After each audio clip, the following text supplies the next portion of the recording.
আরেকজন high profile footballer সামিত সোমকে পাওয়ার অপেক্ষায় বাংলাদেশি বংশোদ্ভূত এই কানাডিয়ান ফুটবলারের সঙ্গে বাফুফের প্রাথমিক কথাবার্তাও শেষ। এবার লাল সবুজ জার্সিতে তাকে দেখার অপেক্ষায় ফুটবল প্রেমীরা।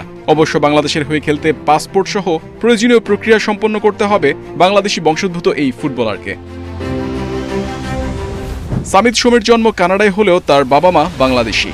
বাবা মায়ের সূত্রে তিনিও বাংলাদেশের হয়ে খেলতে পারবেন নির্দিষ্ট প্রক্রিয়া অনুসরণ করে। সেক্ষেত্রে সামিতকে বাংলাদেশের পাসপোর্ট করতে হবে। তার পাসপোর্টের আগে তার বাবা মায়ের কাগজপত্র হালনাগাদ প্রয়োজন।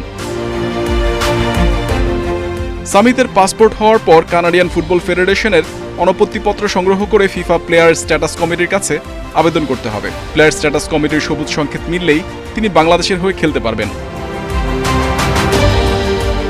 সামিতের সঙ্গে বাফুফের আলোচনা হয়েছে। ফুটবল ফেডারেশন ব্যাখ্যা দিয়েছে, সামিত অপেক্ষায় আছেন জুনেই খেলার জন্য। আনুষ্ঠানিকতার বিষয়ে অবগত সামিত। এরই মধ্যে জন্ম নিবন্ধনের প্রক্রিয়া শুরু হয়েছে। সামিত কানাডায় বাংলাদেশ হাই কমিশনে পাসপোর্টের আবেদন করবে। তার ক্লাবের ব্যস্ত অনুশীলন সূচি রয়েছে। সামিত যেন খুব সহজে আবেদন করে আবার ক্লাবে ফিরতে পারেন সেটা নিশ্চিত করবে বাফুফে।